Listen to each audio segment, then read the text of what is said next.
All right. Welcome in, everyone. Sosa actually has all of his notifications turned off once for a show because I usually wait for the ding. But we got another crew from the Sunday morning quarterbacks. New full house here. Some new faces for you guys. You got to keep looking at mine and Sosa's ugly-ass mugs.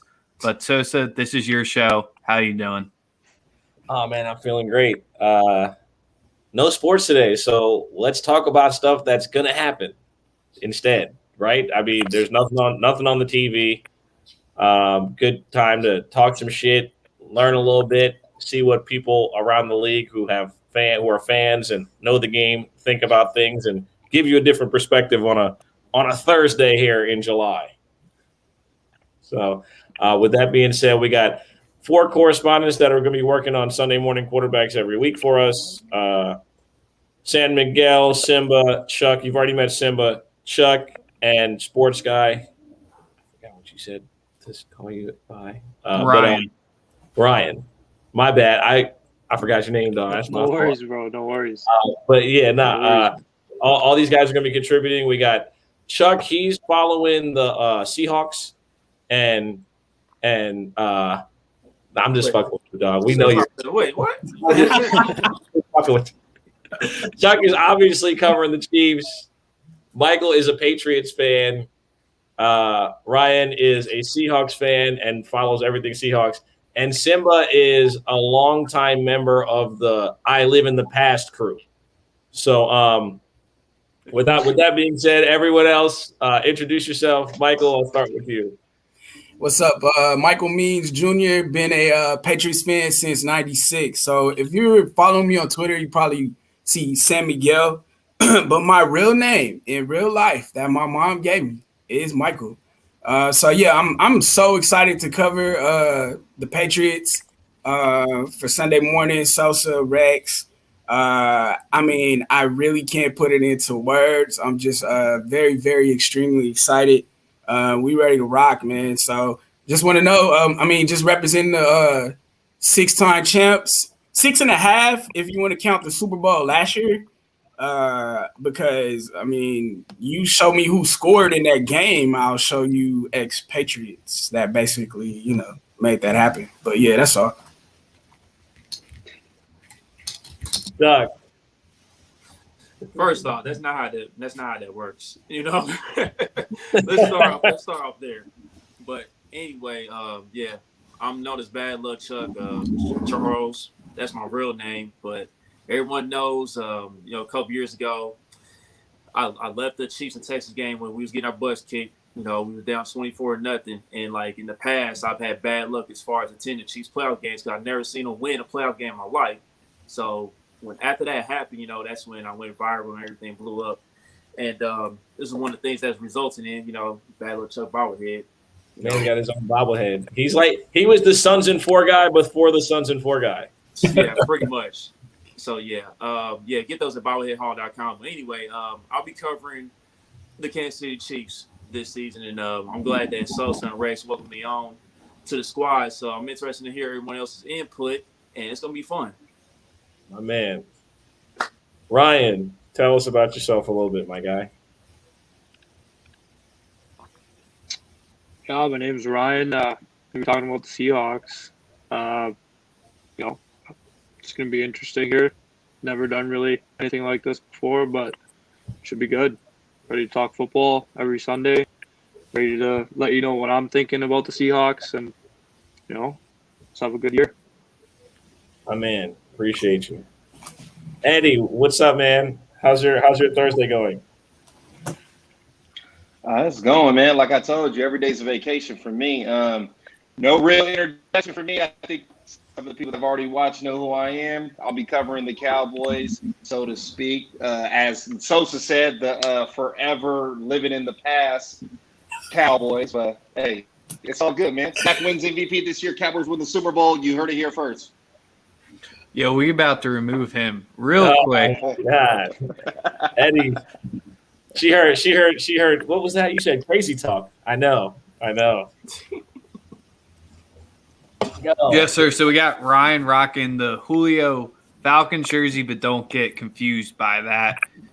We got a solid crew and cast loaded up for you tonight. We got 4 main things we're going to go about. So as usual, hit us up in the comments. Let us know what you're thinking about it. We're live on Twitch, YouTube, and Sosa's Twitter right now.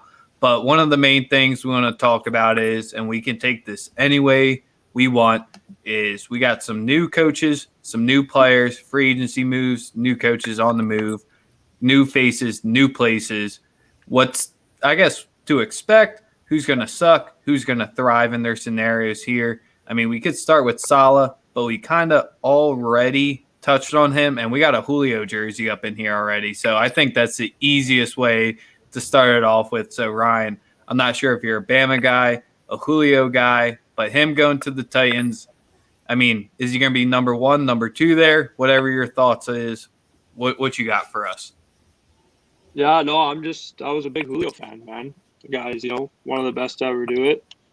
So, what you're saying, what do I think he's going to be in Tennessee now? Yeah. I think when healthy, he's the one.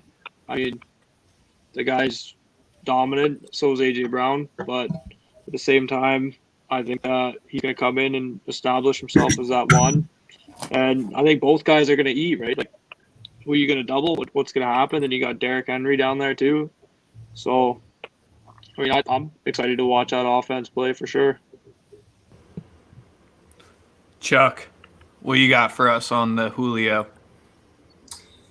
Yeah, Julio, he's gonna produce. You know what I mean? He's gonna help him quite a bit. But I think Julio's gonna be a little more involved in the run game rather than the passing game this season. Now, if the Titans get their running game going, they go into play action. Yeah, he'll be really dangerous in that area for sure. But I just think Julio's gonna be doing a little more blocking in that Tennessee offense.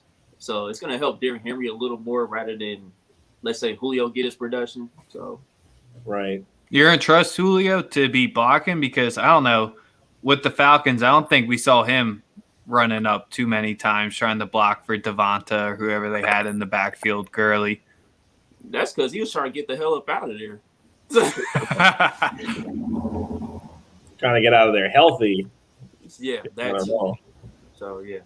But I just don't really think it moves the needle that much for Tennessee. I mean, I just have to see it to believe it, honestly.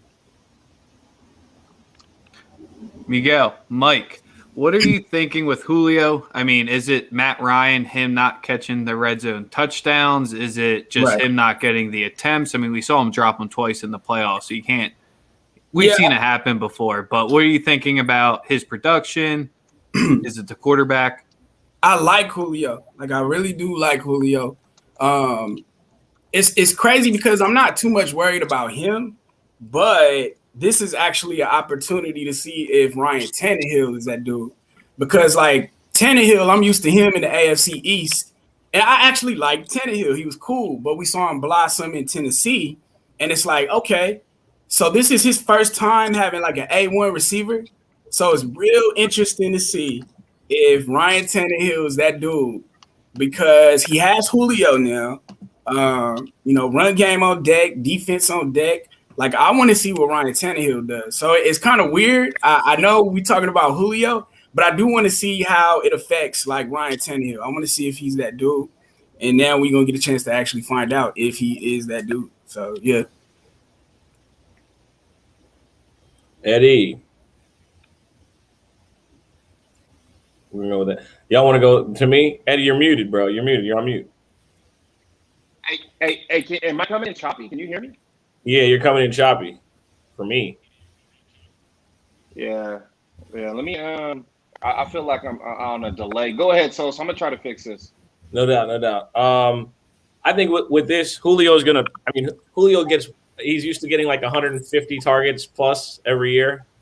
I think that his production is probably going to be around the same. The thing is with Tennessee's defense was ass. And I didn't see them get that much better in the offseason. So my thing is I think Julio should be prepared for a more ball control offense as opposed to one of those run and gun type of deals. I think that it's going to be a Derrick Henry offense, and you keep the ball from the other team. When you don't have a good defense, that's the number one thing you're supposed to do. You're supposed to keep the ball out of the hands of the other team, and don't put your defense in compromised positions. That's something that Tannehill's done a good job of, holding on to the ball and such. And I think that helps. That helps really. Obviously, I think Tannehill's got a better arm than Matt Ryan. So if Julio is the over the top guy, he's going to get his shots because that offense is a play action deep shot offense. We saw it last year. They took a lot of deep shots. And also, Mike, I got to push back a little bit on the A1 receiver. Like Corey Davis had a great year last year, and so did AJ Brown, and so did Jonnu Smith. No. Look, what I mean by that is, look, they still got to earn theirs, though. You know what I mean? Like AJ Brown, seasons in being A1. You know what I mean? AJ Brown to me is from what I've seen. AJ Brown is a faster version of Anquan Bolden. I'll give you that. I can give it that. That's who I see. When I see him play, I see Anquan Bolden with a little more over-the-top speed. He likes contact. He bounces off of people. He runs through people. And he has that added dimension of being able to run away from you. Anquan didn't have that final gear that could really just take off the top. AJ, there's no weakness to his game. He can stretch the field. He can run routes. He can run away from you. And he's got sound hands. He don't catch the ball with his body. No, you're right. What I'm saying is this. Okay. The league adjusts to everything. You know what I mean? You're giving me love AJ, a good season here. Okay, that's cool. You might have good 2 seasons. That's cool. But, like, Julio Jones is proven. You know what I mean? DK Metcalf, he's dope, but is he proven? Is AJ Brown proven? I think AJ Brown's way better than DK Metcalf. And I don't really think it's close. I agree. In my opinion, I don't even think that's close. I think AJ Brown's way better. All I'm saying to sum it up is Julio's been proven over seasons. AJ Brown, I agree. This boy is hard. But it's kind of like, all right, remember when Randy Moss first hit the league? It takes about 2-3 years for the NFL to adjust to you. So that's all I'm saying. All I'm saying is Julio's proven as an A1 receiver. So I want to see Ryan Tannehill with him. Like if we adjust to AJ Brown, defenses start, catching up to his tendencies and stuff like that, then it's like, all right, now we're gonna see the adjustment from AJ. Well, Julio done been through all that. So that's all I'm saying. That's it. I feel you. I definitely understand. I love that. I love your point of view on that. Yeah. Eddie, I know you're hungry to say something. Let's hear it. Yeah, okay. So when it comes to Julio Jones being on the Titans, I don't think, honestly, we've talked about this before, but I don't think Julio Jones is going to feed and thrive as much as some people think. And the reason why is Tannehill. Tannehill's played in a system with the Titans under what was their offensive coordinator's name? He just left to Arthur Smith. He got an old man name, but he's young. He left to the Falcons, right? And Arthur Smith, right? Smith. He got an old man name, right? And what did Arthur Smith do that helped Tannehill so much? Play action, right? Play action. Now Todd Downing's over there in Tennessee as the offensive coordinator, so we're going to see if he helps Tannehill that much, because Julio Jones' success is directly related to Tannehill, period. You say it all the time, Sosa. A receiver's only as good as his quarterback's next throw, right? I agree. But so, I'm actually pretty high on Tannehill, though. I'm high on Tannehill. I think Tannehill's top 10. I want to see the change in the offensive coordinator in the system first, because Todd Downing and Arthur Smith are 2 different people. I want to see how Todd Downing if he goes in with the same mind frame, or is he saying, hey, we're going to do something different because now we have Julio Jones, let's open it up, which I think he would be stupid to do, because let's work within the confines of what's already working, right? But every offensive coordinator that walks in the building always has a chip on their shoulder and thinks they know better. So I want to see first how Todd Downing's going to run the offense. Mm-hmm. But I'm gonna hold my criticisms of Julio Jones right off the bat, right away in the beginning, because I want to see what Todd Downing has in store for the Titans.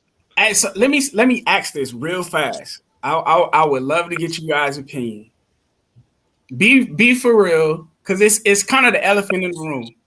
Is Julio Jones washed? Fuck no. No. Absolutely not. No. Fuck no. I can't catching touchdowns maybe, but overall washed, no. I'm gonna give you one quick reason as to why he's not washed, okay? And this is the most gangster thing as to why I fuck with Julio, right? Julio had one incentive left on his contract last year. It was to get 50 catches. Okay. Yeah. As soon as he got his 51st catch, that nigga gave up his helmet. And I'm done. Peace out. Thank you for the money. The check is about to clear. Thank you. That was it's a lot. It's low key Julio slander out there. You know what I mean? Like, Julio, dog. If I had bum ass Matt Ryan throwing me the ball, I'd be sick too. I'd be fucking heartbroken. That nigga from right up the road too. I hate that motherfucker. Like I said, he was trying to get the heck up out of there, dog. You just right there. He didn't want to be there, man. Bro, when I read that, I was like, all right, yeah, he had this shit planned. Like, he was already playing on like a bum hamstring, but he's like, I'll be damned if I don't get my fucking bread. Like, fuck that. Hey, bro. Didn't Randy Moss catch the same flack when he left the Vikings and went to the Raiders, and then he bounced over to the Titans? Or wherever he was at. Went to the Patriots and then the Patriots after. And then he kind of bounced around. He kind of bounced around at the end, and it was kind of I didn't really like it. He ended up with the Niners, the Titans, the Jets. It never worked out there for any stretch of time at all. Right. Before he landed on the Patriots, everybody was saying, "Is Randy Moss washed?" Because in Oakland. They were giving him the ball. Oh, yeah, Kerry Collins and Andrew Walter throwing him the ball. I'm not saying he was washed. What I'm saying is he was getting the same work that Julio Jones is getting now. He was. So Julio Jones now needs to prove that Randy I'm not washed. I'm still Randy was in Oakland off the pack. No, he didn't give a fuck about football. Hey, Randy was in Oakland. Like, he was off the pack. Bro, that was when like Oakland was like a resort to like just go somewhere. Like he didn't want to be there. He didn't want to be there. It was a placeholder. They had no squad over there, man. Oh yeah, just after season his first year, he was done. He was like, man, I gotta get the hell up out of here. So just like when Antonio Brown touchdown, he knew I don't need to be here. I got it up. Yeah, they knew what time it was, but I don't know about AB though. That's a whole conversation. Yeah, I was about to say, let's wrap up the Julio versus AJ Brown real quick. I'm gonna go right to left, so we'll go Sosa, Miguel, then we'll go down to Ryan. More yards this season. You can throw in more touchdowns if you want to. Is AJ or Julio going to get more yards? Sosa, quick answer, one sentence if you need to. Julio more yards. Brown more touchdowns. Julio more yards. Brown's more touchdowns. Yes. I just agree. Ryan, what you thinking? I think Julio more yards, touchdowns. I don't know. Depends if he's healthy. But I go with Julio, I guess. Ooh, Julio, first one. Nice. Chuck. That's not bad because, listen, it ain't bum-ass Matt Ryan throwing him the ball, so I feel you. Exactly, man. I want to see it, yeah. Chuck? I think since this is Julio's first year in a new offense and a new system with a new team, I think AJ's going to get both yards and touchdowns this season. And also, before we go on to this, and I'm listen, I'm not disrespecting DK Metcalf. He's a hell of an athlete. But AJ Brown runs routes and gets open better. It's really not a really comparison. I fuck with DK because he's a fucking freak. But yeah, I see a sports guy kind of like, what the fuck is this? All I was saying Look, you know what all I'm saying about DK is everybody on DK. Everybody swinging on DK. But there is flaws in his game, you know? Yeah, but he's also only like 22. So I'm not gonna judge him, but he's been extreme. The numbers suggest that he's one of the best to start a career, right? I mean, he's also been on teams that were terrible and I brought up DK just because he's hot right now. What people don't understand was DK and AJ Brown played on the same team. Yeah, AJ Brown was the more highly touted player, could run better routes, was better at intermediate and everything. Come on, man. And he was healthy. All right, Eddie, what's your answer? Because we got to get on to a lot more things. Again, I'm going to give an answer, but this is all dependent on how the offenses ran in Tennessee. If they continue with the play action, Julio. I'm going AJ for mine. I just think the man who's been there. He's going to keep going it. He'll just keep rolling next season. Maybe Julio gets in the next one, but we'll bring in Goose real quick. We got another analyst joining us, your Jags guy. He was with us yesterday. So let's stick on wide receivers before we go to the man behind Sosa's head. This is probably, I don't want to say the most questionable. The player who I think I have the most questions about with the wide receiver moving is we got to talk about Galladay. I know this is a little bit older news, but we can keep this one real quick with the Giants with DJ there. Let's roll it to Eddie first, and then we'll go to Sosa. I'm gonna go last. Galladay in the new system I'm gonna here. go last on this one. All right, Sosa will go last. Let's start off with Eddie. What are you thinking about Galladay in that system? I mean, we still have the Clapper running it. It's not a real offense. What are we thinking? Please keep him in the NFC East. Yeah. I'm going to keep this one short. Galladay is going to have 900 yards, 8 touchdowns. He's not going to do real much in that offense. He'll be the top earner, but that's all going to be dependent on if he stays healthy. Jason Garrett's offense is super antiquated. It's going to run through Saquon Barkley. Galladay is going to open it up just a bit, but at the same time, I don't see a huge jump from what he's done in Detroit going to New York. So long story short, 900 yards plus 8 touchdowns.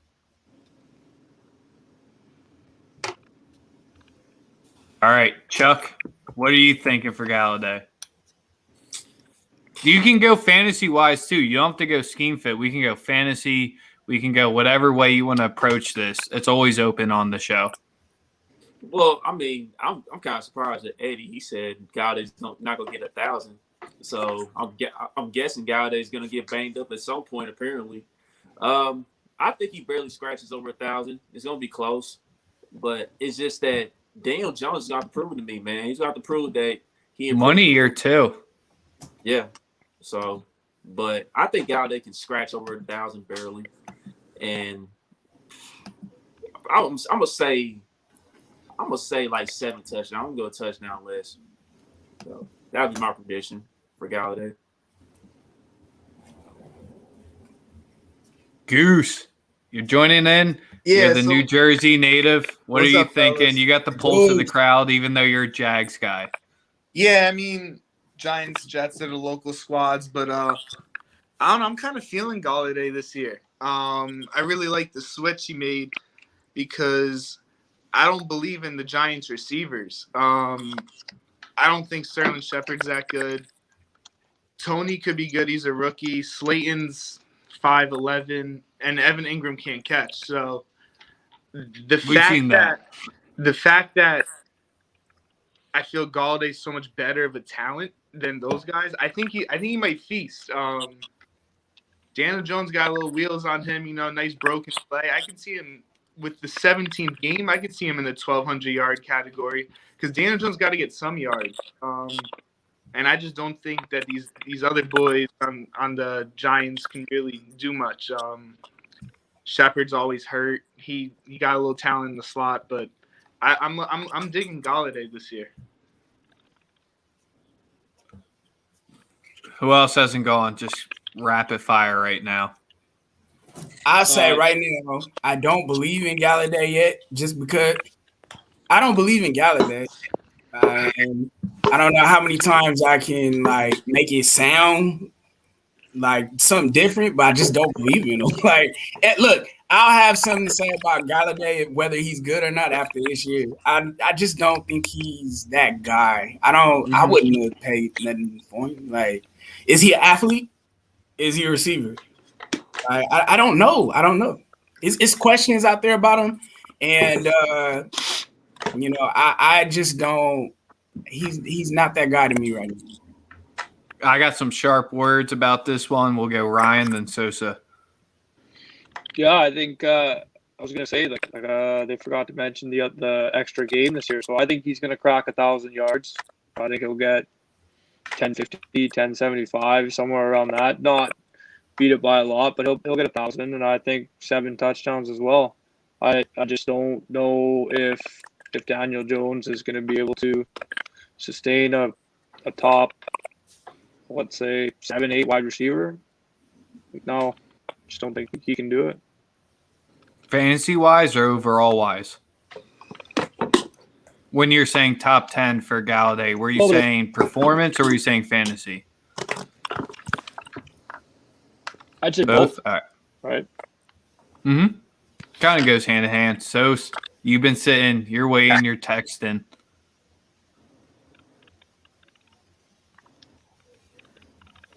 Rip.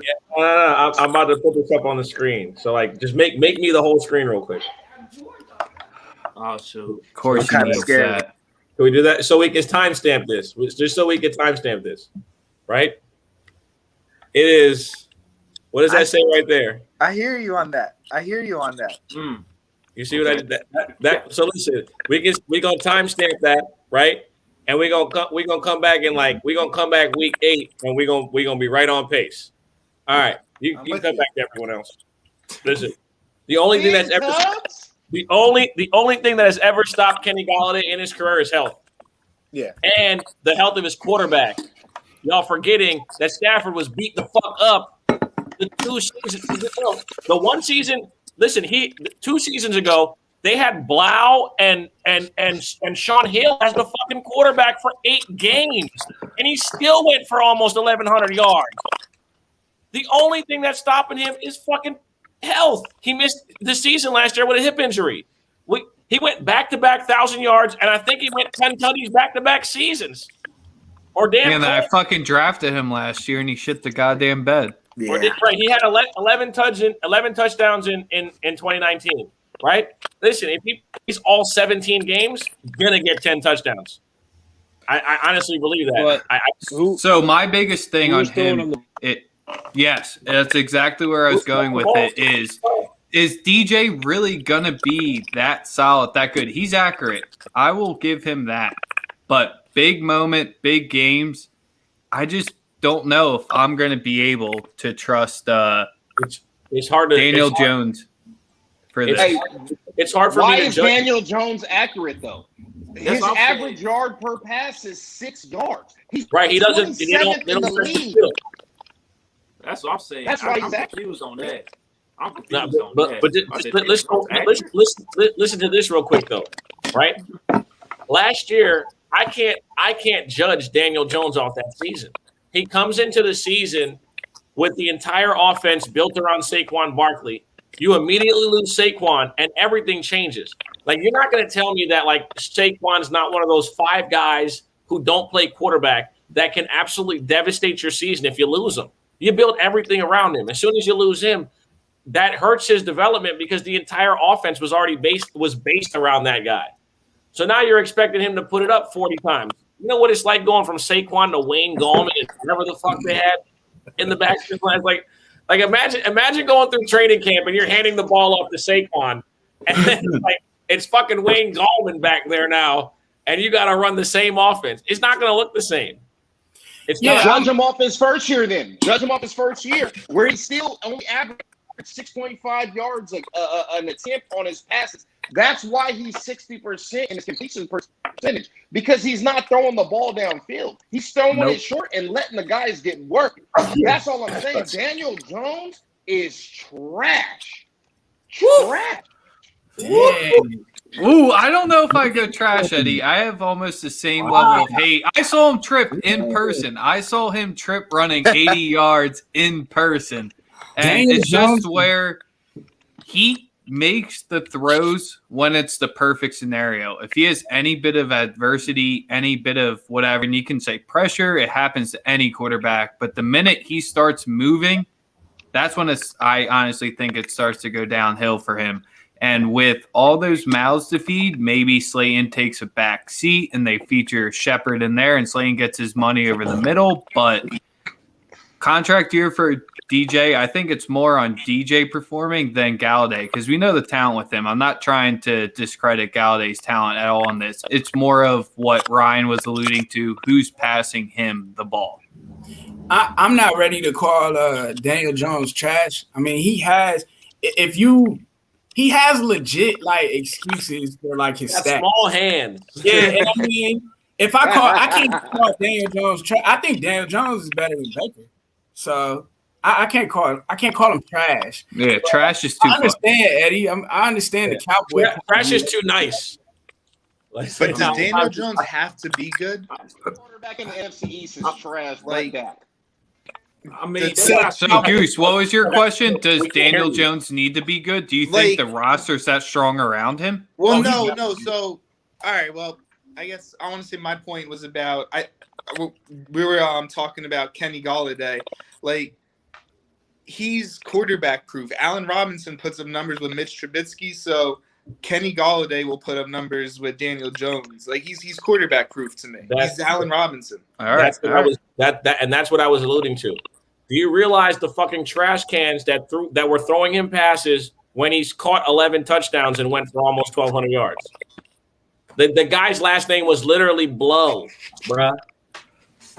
That was literally his fucking last name. Mhm.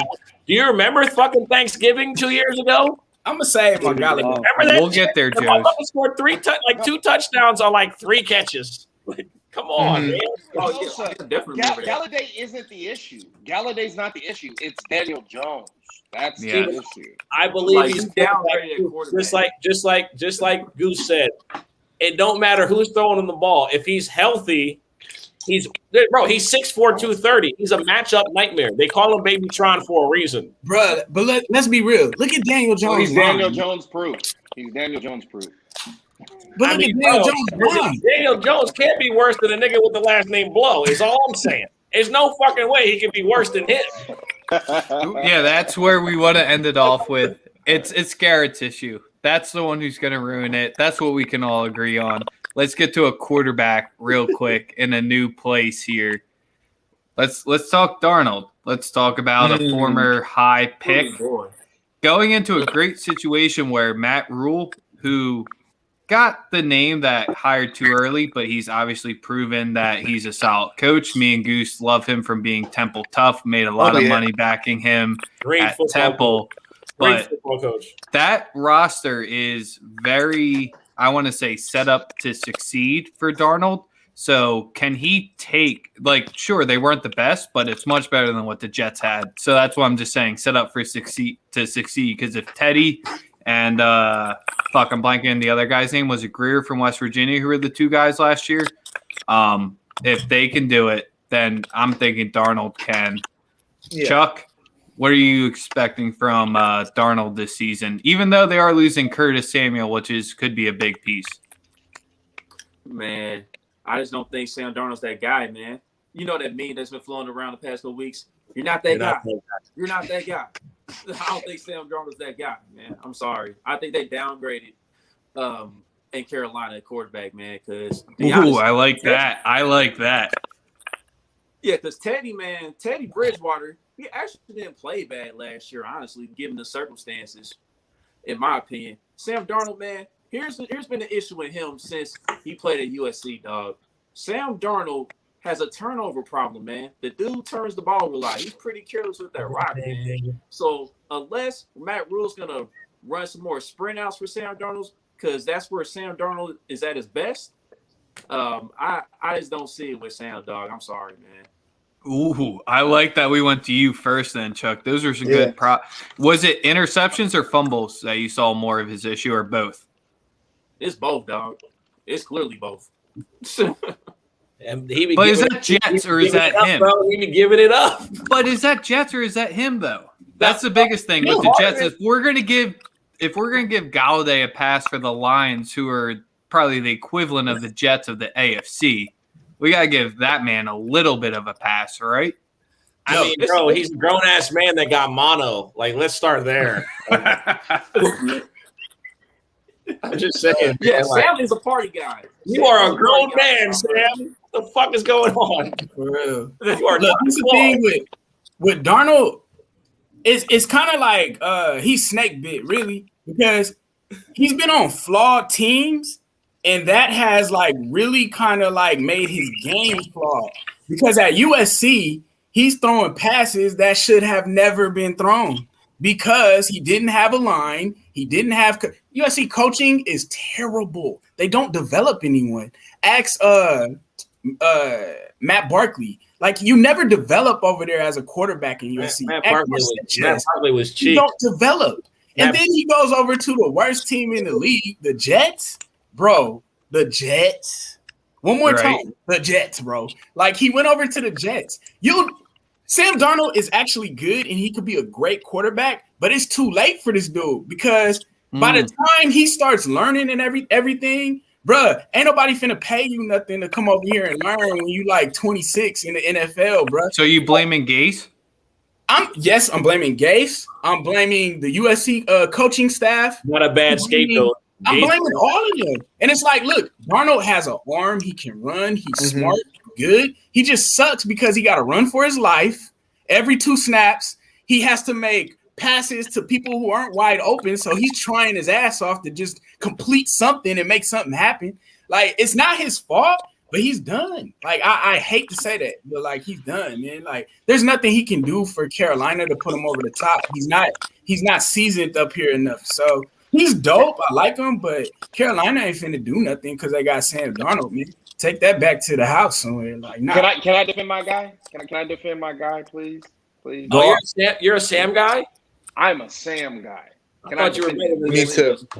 I thought you were better than this, but it's your time. It's your turn. You got it. Go ahead. I got it? Okay. Sam Darnold, anybody that watched USC football knows. In his first year coming out, he made great decisions. He threw the ball the way he was supposed to do. He had great protection. Now, my guy Mike touched on it. His second year, his protection was trash. And on top of that, Sam Darnold is the kind of guy, what do you call him? A gunslinger. He's the guy that's going to try to make plays happen that aren't there necessarily. He's going to force certain things. So his second year at USC, he had more picks than he did his first year, and his touchdowns did drop. Then Sam Darnold got drafted by the Jets. And he was horrible, right? Running around for his life, trying to do more than what the system asked him to do. Adam Gase can't develop anybody. Clay Helton can't develop anybody. So, my only thing with Sam Darnold is this. Give him the weapons, give him the line, and give him a coach that's going to develop him correctly, and Sam Darnold will be a good quarterback. But Eddie, Not a great quarterback. Ain't enough time. Not a great quarterback. No, Sam In his Darnold's defense, good. he's only 23. He's only 23, so he's not old. I mean, he looked good Sam Monday Night Darnold Football when has he came out all and flamed us. He's got all the intangibles to be Was a that good before quarterback. or after he was seeing? Lions. Yep. Wait. That was before he was seeing ghosts. Yeah. Hey, but what did I tell you though, Sosa? Hey, the worst thing that can happen to a quarterback early in his career is getting sacked early. Oh yeah, I mean that's how you the fuck up. worst thing. That's how you fuck up any young quarterback. Just That's put him what I out there. said. Like, bro, the Bengals better pray to God that Joe's good because Sam Yeah. Darnold should be You better fine pray to God that nigga's going nice. this year. That's a great God, example. they better pray that nigga's nice. Sam Darnold has the best receiving core he's ever had in his years, his couple of years in the NFL. He's got DJ Moore. He's got Terrence Marshall Jr., who's a rookie. He's got David Moore, and he's got Robbie Anderson. Robbie Anderson. Yep. Yeah, Robbie Anderson with him. And DJ Moore, let's talk about DJ Moore real quick. One of the most underrated receivers in the league. The guy had 1,200 yards last year. This is my fear. Bridgewater, and Bridgewater got a water gun for an arm. I like This is Joe my fear Brady. for Darnold. I My like fear Joe for Brady. Darnold is by the time Darnold figures everything out, he's gonna be on the last year of his contract, and ain't nobody finna pay him to start. He's gonna be destined to be a backup quarterback. And I'm not saying he's not talented. I'm not saying he's not dope. I'm just saying it's gonna be a little too late when he gets to a dope team and he's like, "Dang, I get it now. I know what to do. I know what to do, bro." Or Michael, what you're saying? He could luck up. He could luck up and fall into a situation like Winston did. Hopefully. That is true. LL Cool P, appreciate you joining us, man. How do you pronounce your name exactly? I don't want to fuck it up. No, you're good. Pocari. Pocari, right? That's what I was going to say, but I just didn't want to be the guy to fuck it up. LL Cool But, P. as you all have heard, he'll be following the Detroit Lions for us. Ride or die. And he actually wants to do that. We're not forcing him to do that. He has literally volunteered to do this. So we appreciate you, my brother. We appreciate you. Every Sunday I tune in and watch them boys. My wife's like, again? I go, I got to. I can't. I was there at 0-16. I'm not gonna leave them now. I feel you, bro. You're not that far away from 0-16 again. I'm just saying. I'm gonna just throw that out. I'm like, dog, just give me 2 or 3 this year. I'm set. Like, I'm not asking for a miracle. All right. Welcome. All right, let's go to the man behind Sosa's head. Let's talk about our first coach because we had a few other things planned, but we're running long, but we got still over 20 viewers with us right now, so we thank you all for tapping in. Hit us in the comments. Let's talk about Saleh real quick. Man. And I guess, Sosa, you have to start first because you're the man who knows him the best. It breaks my heart that he had to leave the San Francisco organization. He's one of the best football coaches I've ever seen in my life. He understands what it is to lead men, to be a leader of men. It's a different quality that you have to be that. I think that he is going to be with the Jets long term, and he will turn that team into a winner. I also like everything they did as far as building the team, as far as the offensive line, the skill positions, the protection of the quarterback, and putting pieces around the quarterback, which is something the Jets never fucking did with Sam Darnold. They never empowered him. Yes, Robbie Anderson was okay, but Jamison Crowder and Ryan fucking Griffin and Chris Herndon, who's made of fucking paper mache, and the defense was ass.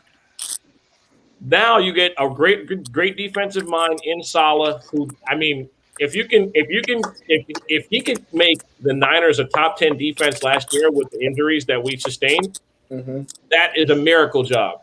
I would take that 1,000 times out of 1,000. What he did was absolutely insane, which just shows you that he has a system in place that if you get the players that fit it, they're going to execute and they're going to play well. So I don't know what thoughts you guys have on him, but I'd love to hear it. And whose mic is making that noise? It's probably mine. Yeah, I'll hop in and say, for sure. As a Jags fan, we went through a coaching search, and I was hoping for Saleh to come for a little to the Jags. I like the Urban hire. I think he'll be innovative for Trevor Lawrence, but I think the Jets probably got the better coaching hire. Saleh is a leader. Like I'm not really with this finesse play caller being the head coaches. I'm looking for leader of men. That's why you hire coordinators. Coordinators are the geeks. You need a leader of men to be a coach. So I think the Jets will get it right. I don't know about next year. I don't even think it matters about next year, but I think, 2 years, 3 years, they'll be back in the playoff hunt, especially with that division should be up. I mean, Miami's got a good team. I don't know about their quarterback. The Patriots are in transition, so I can see them making a jump. If the Jets retain Marcus May, they are going to be one of the best defenses in the next 2 years. I guarantee it. Now, and I'm going to say this. I say that to say this. Quinn Williams, Saleh is about to turn him into a fucking beast. Period. He's about to make that man into a monster. I guarantee it. I said it before on the last show. Saleh is a leader of men, and that's what he knows how to do. And I only can relate this, and this is a poor example, but when I coach youth football, I know X's and O's. I know how to get scheme things. I know how to get one person here, one person there. But I got a guy that I coach with that knows how to relate to the players. And that is an underrated skill that you could never, ever, ever go without. See what I'm saying? And whenever I go coach, I never go without him because he is my Saleh. He gets them hyped up. He knows how to get them to run through a brick wall for us. See what I'm saying? I could teach you everything X's and O's, but that guy, Saleh, will get your guys ramped up, ready to go on Sunday. It don't matter, man. He is the kind of guy that you want fighting for you day in and day out, period. So I want to turn this to Pacquiao real quick. Dan Campbell versus Salah, both new faces in new places. Are you, I don't want to say happy with Campbell, but if you had to choose one or the other, what's your thoughts on Salah, I guess, and who would you rather have heading your team? So because when we were looking for a coach, I was really hyped. I thought we were going to get Salah because, you know, he had ties to, you know, Dearborn, had ties to Michigan. And I was just like, cool, bet this is our guy. Because I love the work he did with San Francisco. But then when I saw that he went to the Jets, I was like, I understand, like, you know, Jets have a better situation than we do right now. So I kind of get it. And, you know, I'm happy for him. But when we got Campbell, I like how he's kind of the same thing. Players coach, used to play in the league, knows how to, you know, like what Simba was saying, knows how to relate to the guys. And then, like Simba was touching on, he surrounds himself with guys that know, you know, the X's and O's and all that other good stuff. He knows that he's not the smartest person, but he knows how to surround himself with good people. And that's what I'm excited about. I know we're going to be cheeks the next 2-3 years, but as long as we're on a good path, and y'all know we've been asked for so long as far as like front office goes and, you know, not doing the right thing. But I just feel like finally we got like a GM, we got a coach, we got a bunch of coaches that actually the players actually like for once. So pretty excited about it. Hey, Picard, when I found out you was a Lions fan, I was like, dang, poor guy, man. Like, wow. Bro, I know, man. It's like is this what Stockholm Syndrome feel like? Like but it's just like, Ryan, what are your thoughts on Salah real quick as we wrap up the new faces and new places? I think that was like by far the best hire from this offseason. I mean, he's the players coach, like that's been said. I think he's a great leader. And then I also like what the Jets have done with their offseason moves. I think Elijah Moore is going to be a pretty damn good NFL player. I think Michael Carter is going to be pretty good. And I'm interested to see Zach Wilson there as well. So, I mean, I think it's a great hire. I think probably, like 2 years away from really being in that playoff contention and having their name in there. What's up, guys? Let me say this. I look at it from a Patriots fan's perspective, from the AFC East. It's kind of like, okay, I like Salah. I like Salah as a coach. I ain't coming for him. But it's like with the Jets, it's kind of like you've seen this movie before. You get a defensive coach over there. You get a questionable quarterback who I'm not sold on. And you have like the hype of, oh, yeah, we're going to do it this year. And it's like, ain't this like Rex Ryan, Mark Sanchez 2.0? Like, I mean, history repeats itself. I'm sitting over here as a Patriot fan, and I'm like, bro, we're not scared of y'all. Like, I don't believe in Zach Wilson. I don't believe in Zach Wilson and Mark Sanchez. Hey, you can't believe anything Mike says because he's a Patriots fan.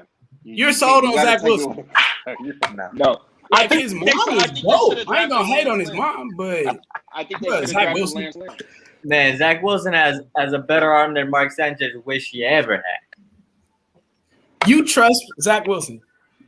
They should I trust his ability over Mark Sanchez ever. Why? Because he's a BYU guy. He was a USC guy. What is the proof in the pudding for Alex to trust him? So I get there's minimum clip on him. He hasn't played that many games in college. I get it. I get all that. And look, we dealt with a QB like that in Carson Wentz. And look where he is now. I get it. But things have happened to Carson Wentz that he did not get lucky. Okay? He needs to be able to take over the training camp this year. If he can do that already as a rookie, he's not. He's gonna be there because he's got the ability, man. He's got a freaking cannon of an arm. If you watch this kid throw the ball, he's an athlete. He's played probably he played baseball, I think, throughout his young athletic career. He has the tools to be a good quarterback in the league, especially he's athletic. Hey, Alex. Yo, Hey, correct me if I'm wrong. Was he ever a team captain his entire time at BYU? Did they show up to his birthday party? He got quarterback face. He's got the look. He got quarterback face. That's about it. If you Yeah, ask yeah, him yeah, a quarterback, that if Jimmy you Tom were Brady asking face. a quarterback for the CW, he would be the guy. But come on, let's be honest, bro. He's But come on. hey, I don't think he's a leader. I don't think he's a leader. Pats fan, the Jets are always going to be crap. I mean, the Jets are here, and for you as a Pats fan, like, you're here. I get it. It's history. History's is kind of showing that. But there might be a change of the guard because I'm not sold on the guys you guys drafted either, man. I'm just not sold on him either. Mhm. All right. So Yeah. Cam is old.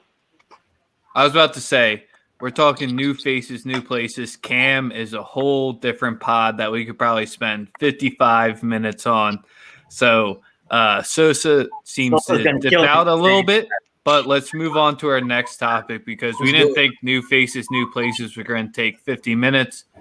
I'll adapt. I'll make sure we keep rolling. Mhm. Coaching hot seat. This, I don't want to say might be one of the tougher ones, but as of right now, you guys can just shout it out real quick, and then I'll take it from there. Who's the coach on the hottest seat right now? Dick Wow. Fangio.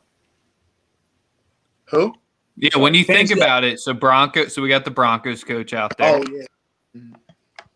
Who else other than the Broncos? Dan Who's Campbell on the after that press conference.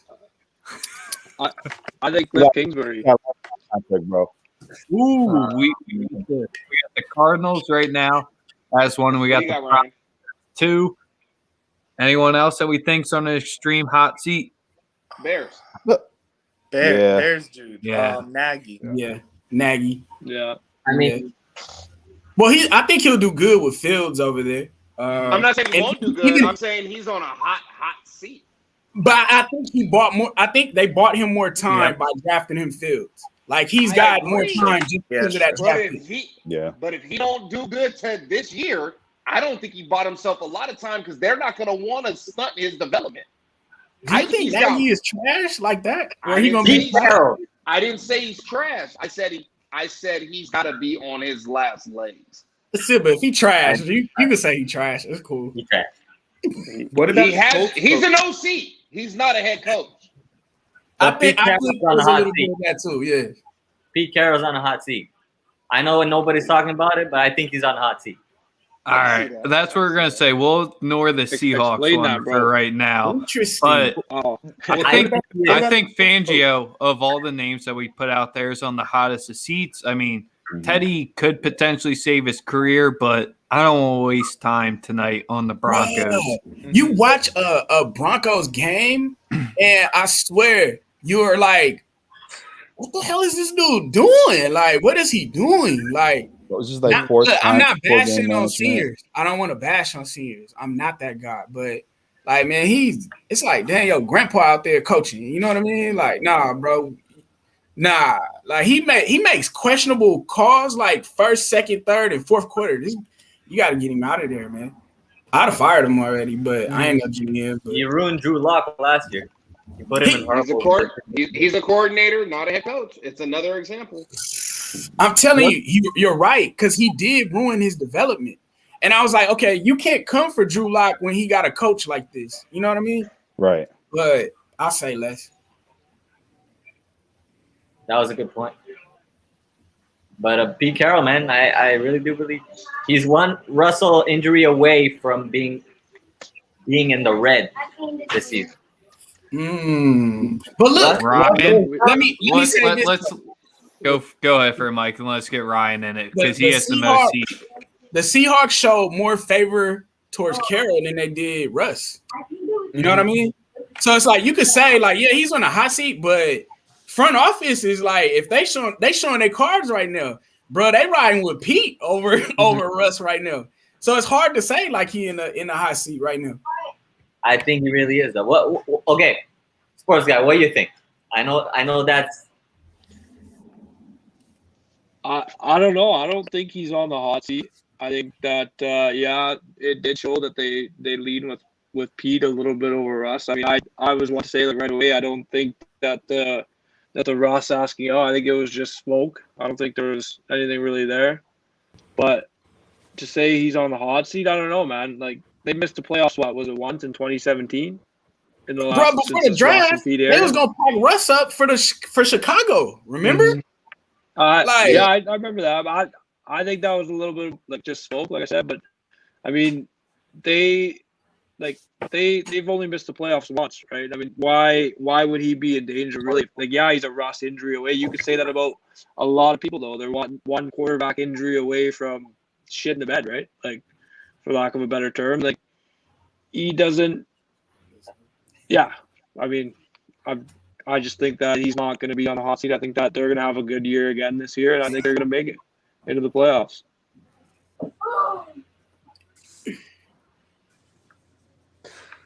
Hey, look. Hey, Goose. I What's don't up? believe in Urban Meyer. I don't believe in him. No. Nah. You think it's a Chip Kelly situation? Prove it. He's got to prove it. Period. Yeah, Part of me feels that way, but the only thing that Sorry, Rex, I had to bring it up. I think Trevor Lawrence is going to be that good that Urban will get some years out of it because Trevor Lawrence I think is going to be that good in the coming years that Urban might not be that guy, but they'll be in the playoffs for the years to come because of Lawrence. I think Urban's going to get the same leash that what's his name got? The guy over in Cliff. He's going to get the same leash Cliff got because they came in together. They drafted their quarterback. They hired their coach. He's going to get the same leash. So I don't think he's on a hot seat. I don't think he's got 1 or 2 years to try to improve the team. I think he's What a great leash to have. What a great leash to have, bro. He's got a great leash. Yeah, I think. So Sosa, Right. as we wrap up coaching hot seat, just because we can't talk about another man's job like this. We had Fangio for the Broncos as the leading candidate. Alex threw in Pete Carroll because he's fucking crazy. And who was the third one that we had? I said the Bears. Nagy. well. Sosa, who's the coaches on the hottest seat right now? I want. Go ahead. Let Goose say what you're saying. I just want to throw out one name though. If Carson Wentz is a bum, is the Colts coach on the hot seat? No, 100%. he made the playoffs last year with Phillip Rivers. He's good. Okay. This is the whole selling point with him. He can make him a good coach. You're an ex-Eagle. Great coach. You're an Eagle fan, so you're wishing for Carson Wentz to fail.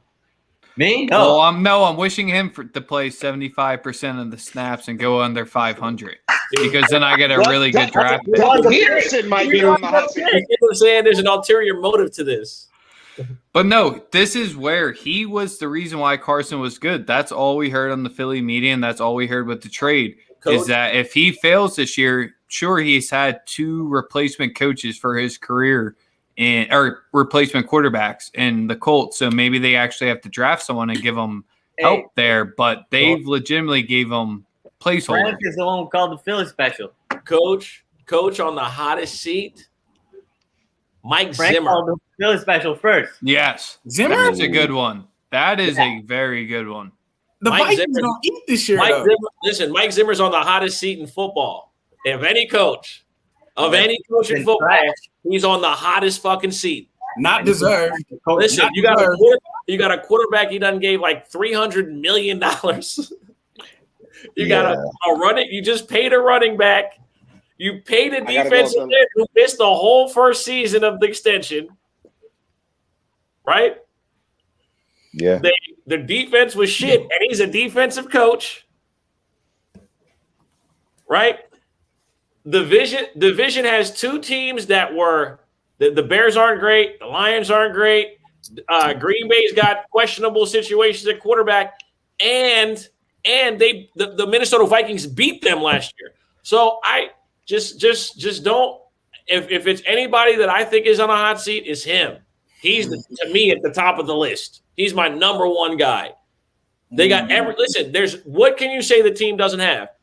Running back, quarterback, 2 stud receivers. They fucking drafted a tight end in the first round with Irv Smith, or second round. They have talent at every position on the offensive side of the ball. And Zimmer is a defensive coach who had a bottom 5 defense in the NFL for all of last year. And this is a team that you're expecting to be good. You got an MVP candidate at running back, one of the top 3 at his position. Rookie of the year receiver. Thielen, talent. Like I said, there's no excuse. And the thing is this: you get all these draft picks for Diggs, and you draft them all on defense, and none of them looked good last year. So that would be the number 1 guy for me. Number 2, who else did you guys say? You said Fangio. Well, the thing is Fangio is a good old boy, and I mean, think about it, bro. He hasn't done shit and still keeps a job. But I'm saying, no, come on, man. Like Fangio calls games like he. Never mind. Only because, like I said, he's a good old boy.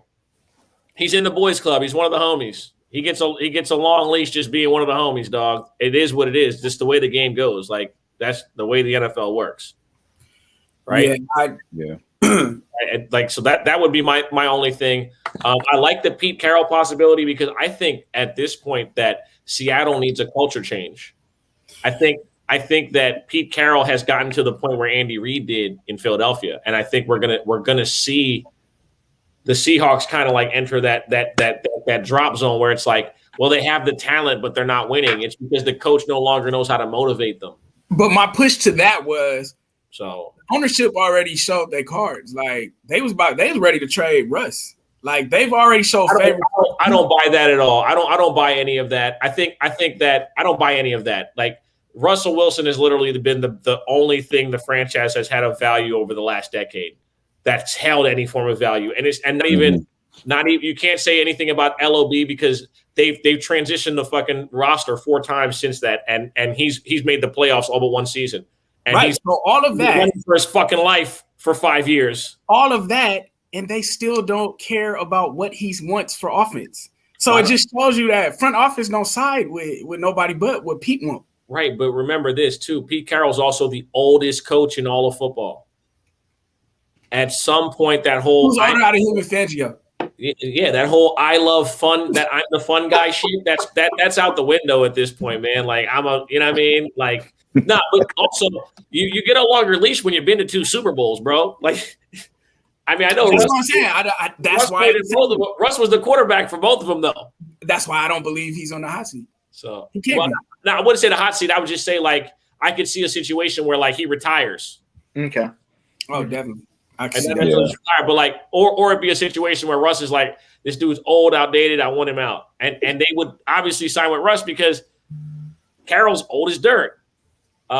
Nagy is a good choice. But then again, you think, well, if they draft a quarterback, how long are you going to try to develop them, right? Because if you draft a quarterback first round, it's a win now league. So does he play right away? And if Justin Fields doesn't play well right away, let's say in like the first 5 weeks he starts at quarterback and they go like 1-4 or something like that, right? And then throughout the season he gets better, right? Do you want to remove the coach that got him playing better towards the end of the year if you don't win a bunch of games, or do you just bring a whole new regime in, new offensive coordinator and blow it up and then set his progression back another year? Yeah, more. Mm-hmm. So those are things that like you have to think of. Like, yes, they might be on the hot seat, but I would not be surprised if Nagy just goes 7-10 and they keep him.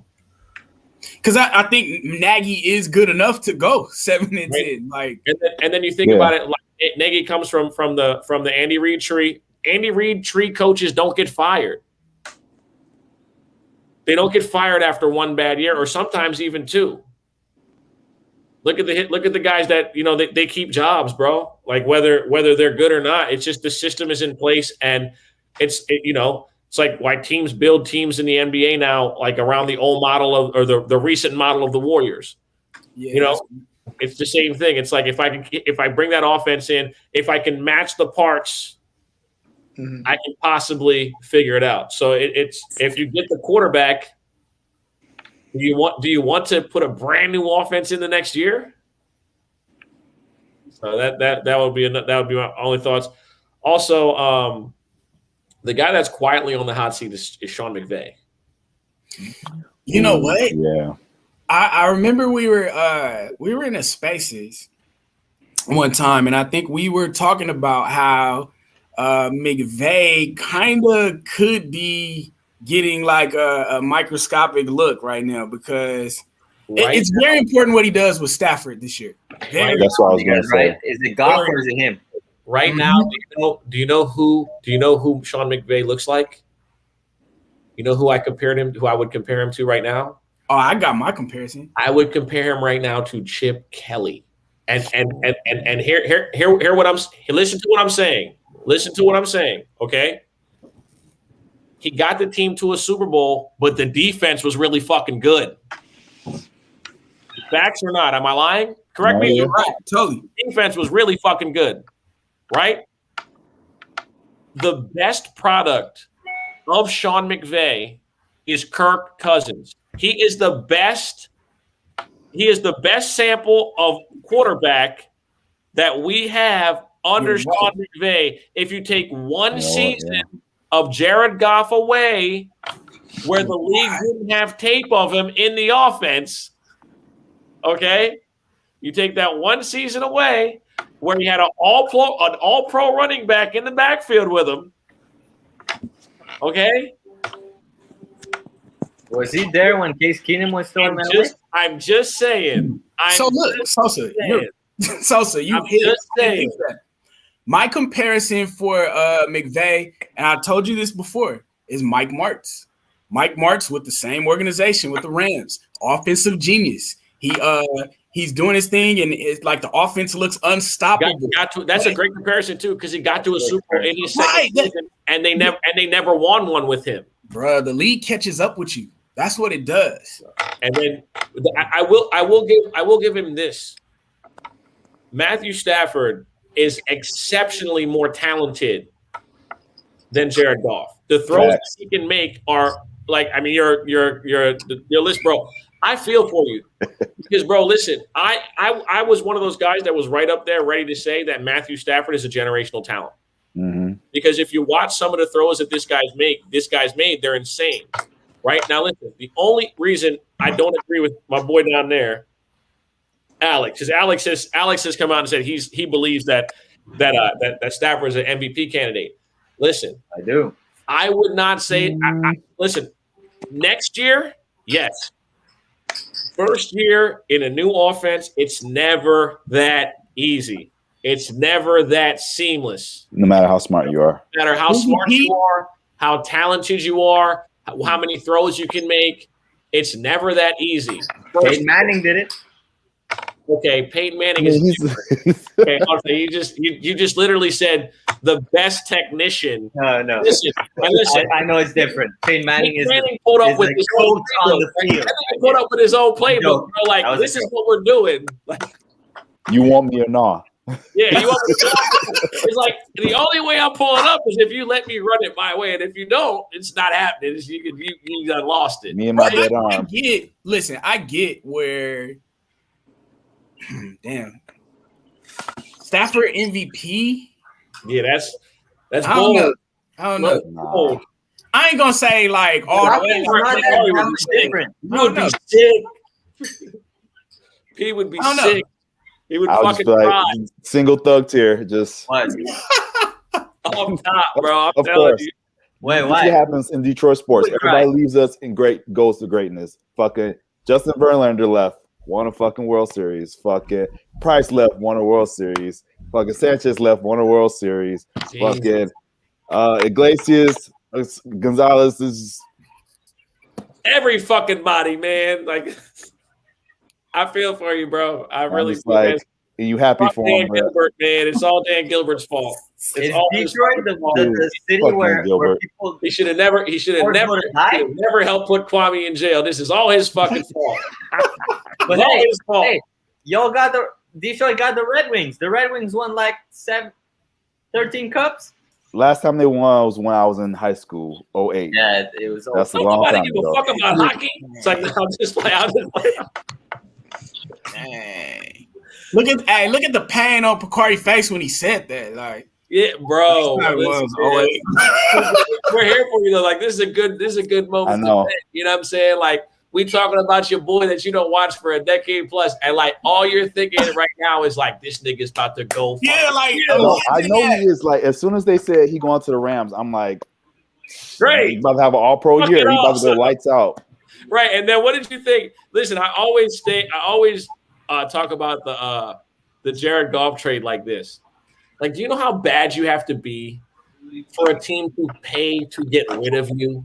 That's what I said. They He was gave up- literally just They gave up draft picks and then sprinkled him in like parsley and was like, here. literally. It's like when you we have order your something franchise. online. Like you order something got a online, they say, "Oh, you Berkeley can have this student free here. ship for Don't- free." don't come at him like here that. you go. Don't come at him like that.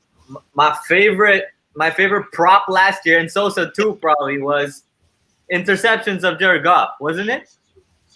Yeah. It hit almost every week. Bro, the 1 year with Jameis, bro, we cashed Bro. so much. 2 years ago with Jameis, bro, Yeah. I cashed so much money just picking him to get a pick or two. I had him in fantasy when he went off that 1 week when he had what was it 5-4 or 6-4. That was a fucking heart I attack. think that was against the Bears. Look, hey, I spent 2 years at Berkeley, so don't come for Jared Goff like that. Don't do that. Oh man, he came for himself in Hard Knocks when he didn't know where the sun was rises. When I seen that, I was like, it's over. You got no fucking chance now. You don't even know where the sun rises or sets. He didn't know what the fuck the dude was talking about. I was like, he's kidding, right? I think I said it last time when I saw him in the Super Bowl. For me, that was done. I was like, this motherfucker's done in the next 2 years. Mike, you said you went to Berkeley. You know where the sun rises and sets, right? I'm No Jared Goff surrender. No Jared Goff surrender. Right? I can't handle my boy, man. I can't Hey, do it. I've accepted Jared Goff with open arms. We have him for 2 years. Hey, you have 3 first Ball round out. picks though. Ball out. Who's the guy? next great quarterback prospect to get fucked up in Detroit? Who's next? Well, so I'm just fucking with you. I wish No, you I nothing know. but the best of luck. Bro, I really wish the organization can get it right. They got it right with Stafford. It's just it's too many changes, too many coaches, too much believing in, too much also not having an identity. Like that's the biggest issue with a lot of these teams that continuously lose. Like Houston tried to let's run it the Patriots way. It doesn't work like that. It's not going to work everywhere else. That's the Jets, Adam Gase. You know what I'm saying? When Detroit hired Dan Campbell and he showed up at that press conference, he talking about he biting legs and stuff. I said, damn, man. But I actually fuck with that. I said, damn, man. But I fuck with that heavy because I'm like, yo, you need to be a little off to really play the game. Like, dog, when y'all ever heard the pregame speech that Greg Williams was giving to the Saints right before Bountygate? Mm-hmm. Well, listen, it's one of the top 5 greatest pregame speeches I've ever fucking heard. Okay? Let me tell you something.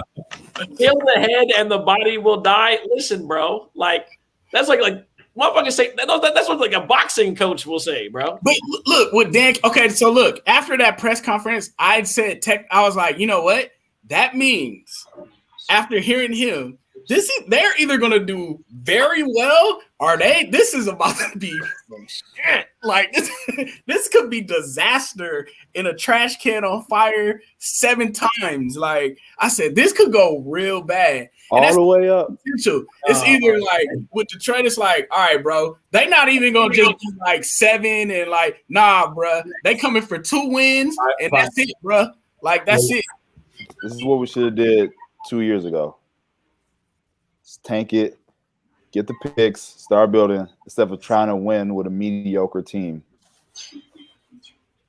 Hey man, I agree with you, bro.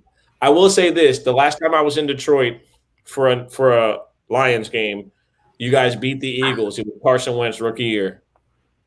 Mm. I was at that game, and let me tell you something. I was cheering for Carson Wentz. I'm a big Carson guy. I met him a couple times right out of college. Really, really nice dude. Mhm. There's a Christian man. It was the first time he threw a ball. It was the first time he took like a real shot down the field. He was looking for Aguilar, and it got picked off. And the end of the game, that was one of the worst days of my fucking life, bro. Because after that game, drunk as hell, I had to go back to Detroit Airport and go back to Philly. And the thing is that my flight got canceled, so I had to fly from there to DC to Philly and get home till like 2 a.m. Wow. And hungover, fucked up, hurt. So I say all that to say is, yeah, I was not cheering for you guys. You guys got the dub, so maybe you guys will have a few more of those this year. That would be great. You know, If not, at least you got Sada, baby. Right. hey man, Huh. who was the first round pick? Who'd you guys draft first round this year? Penny Sewell. Literally, the only good thing I could think about is our O line is going to be good, and DeAndre Swift. That's pretty much it. Hey, Hawkinson's DeAndre Swift still owe me the fade for dropping that touchdound. You hear me? Picari, why y'all didn't pay Marvin Jones? He was eating over there. I know, bro. They didn't want to, which I understand because we Yeah. didn't really have that much cast. And he's on the other side of 30. When you're on the other side of 30 and you play receiver and you're in the position as you guys, and you don't pay him. But you're in again, they have a better rookie.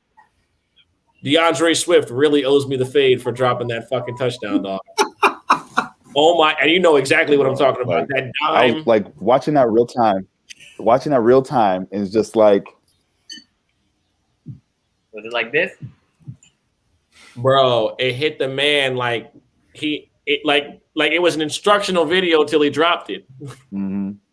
Like that shit went straight through his shit. I've never. And that's a good way to wrap it up. Introduce you to, what was it, 5 new guests. We had Weapon X and Goose back on, Andrew and Goose back on. But you got to meet a few new solid guys. You saw what teams they're covering. I mean, these are just practice. As Sosa said last time, these are just practice episodes. Let's get the cadence down. Practice, And not the game. Practice? Not a game. Not a game. Not a game? Game. Practice? Guys, imagine down the line, we get paid to do this. Appreciate you guys. Yep. And probably we'll see you next week. We probably won't try to mess with a weekend episode, but until then, you'll get your football talk next week. Thank you, Sos. Thank you, Rex. Thank you. Hey, yo,